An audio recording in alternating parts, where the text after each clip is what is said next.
जनता की बात न्यूज में आप सभी का स्वागत है। राजूरा विधानसभा क्षेत्र के किसानों से संवाद साधने के लिए पूर्व विधायक एडवोकेट संजय धोटे के नेतृत्व में दिनांक 17 जुलाई से 19 तक किसान संवाद यात्रा निकाली गई। दिनांक 18 जुलाई को सुबह कोरपना तहसील के परसोड़ा ग्राम पंचायत के तहत रायपुर और पारडी गांव के लोगों को मिलकर परसोड़ा के नारंडा के रास्ते अंतरगांव पहुंचे। अंतरगांव में संत जगन्नाथ बाबा मंदिर में पूजा तथा दर्शन कर गाड़ेगांव विरुर होते हुए शाम में किसान संवाद यात्रा कौठाड़ा गांव पहुंची। ढोल बाजे के बीच संवाद यात्रा का स्वागत ग्रामीणों ने किया।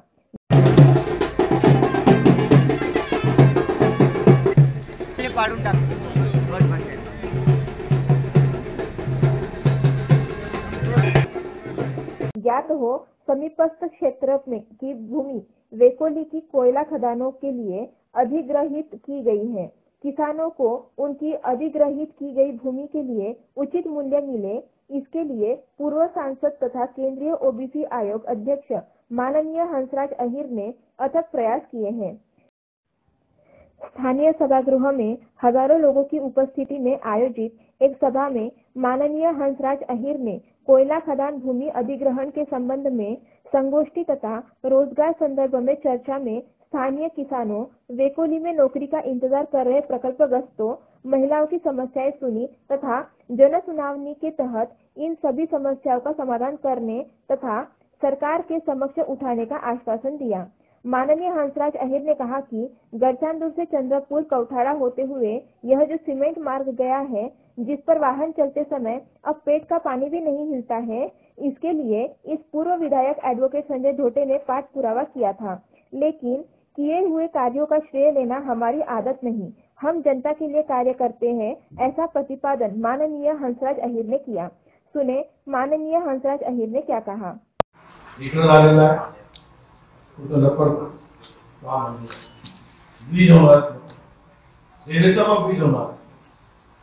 आदिलाबाद गेले तर पण काम चालू आहे, पैसे येत आहे, घरावरून पैसे येत आहे, उचला चालू असं आपण काम सोडलेलं नाही।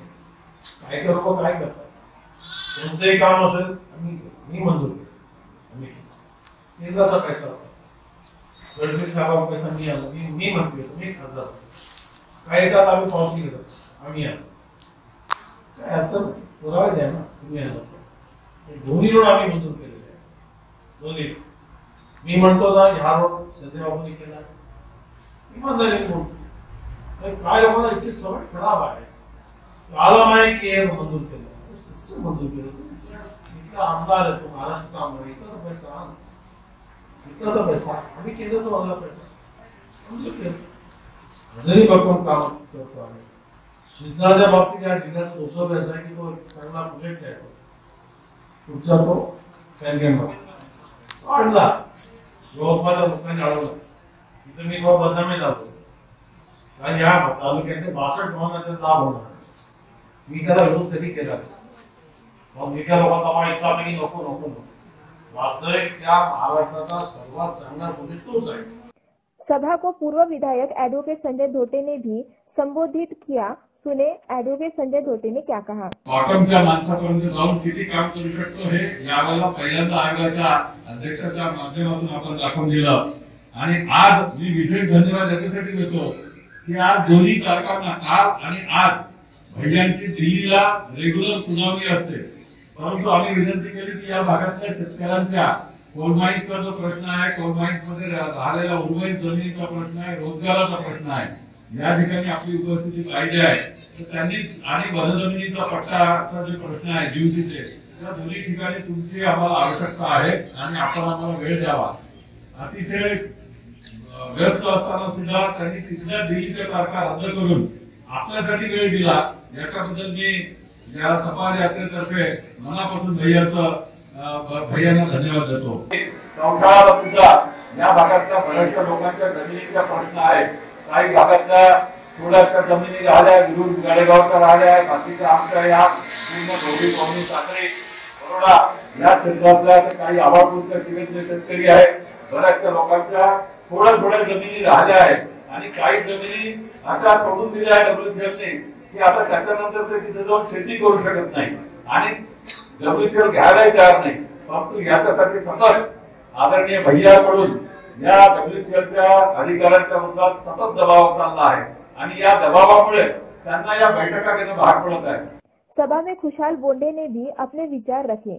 सुने खुशाल बोंडे ने क्या कहा। वर्षापासून WCL आपल्या कोळसा काढण्यासाठी घेत होती, त्यावेळेस त्यांच्यावर जो अन्याय होत होता, ज्या कमी भावात जमिनी खरेदी केल्या जात होत्या, नोकऱ्या दिल्या जात नव्हत्या, परंतु त्यावेळेच्या कोणत्याही लोकप्रतिनिधीने कधी त्याच्या विरोधात आवाज उठवला नव्हता। परंतु भैयाने मात्र ज्यावेळेस सर्वात प्रथम खासदार झाले त्यावेळेस त्यांच्या लक्षात आलं की माझ्या मतदारसंघातल्या माझ्या भागावर हा अन्याय होत आहे, अक्षरशः लूट चालू आहे। 35,000 रुपये 30,000 रुपये एकरने त्यांच्या जमिनी खरेदी केल्या जात आहे आणि त्याच्या बदल्यात नोकऱ्या सुद्धा दिल्या जात नाही। हा अन्याय जेव्हा त्यांच्या लक्षात आलं तर भैयानी त्या अन्यायाच्या विरोधात आवाज उठवणं सुरू केलं। 10 वर्ष संघर्ष केले, विविध स्तरावर आंदोलन केले, बैठका घेतल्या, मेळावा घेतले, विविध स्तरावर जनतेच्या माध्यमातून तुमच्या सर्वच्या सहकार्यांनी वेळोवेळी संघर्ष केला आणि त्या संघर्षाचं फलित की आज माझ्या या सर्व पट्ट्यातल्या शेतकरी बांधवांना जिथं 30,000 रुपये एकर भाव भेटत होता तिथं 8 लाख आणि 10 लाख रुपये एकर भैयानी मिळवून दिले।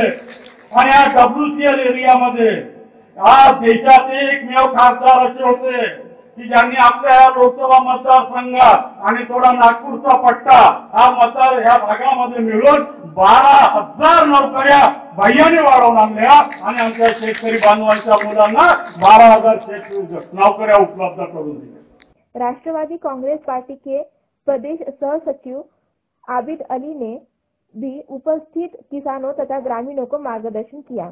भैया आणि संजय भाऊ खोटेंनी केलेला आहे। आज आम्ही पाहतोय कोकणाला बस सुधारण्याची जबाबदारी घरचांदूरपासून 1 तास लागत होता, आज 300 रुपयांची राष्ट्रीय महामार्ग 1300 कोटीचा राजुरा बांधणीवरून परपुरापर्यंत झालं आणि 1 वर्षात आता हे काम पाहिलं। वास्तविक किसान संवाद यात्रा के सह संयोजक तथा उद्योजक नीलेश ताजने ने प्रस्तावित किया। संचालन भाजपा तालुका महामंत्री एडवोकेट इंजीनियर प्रशांत घरोटे ने किया।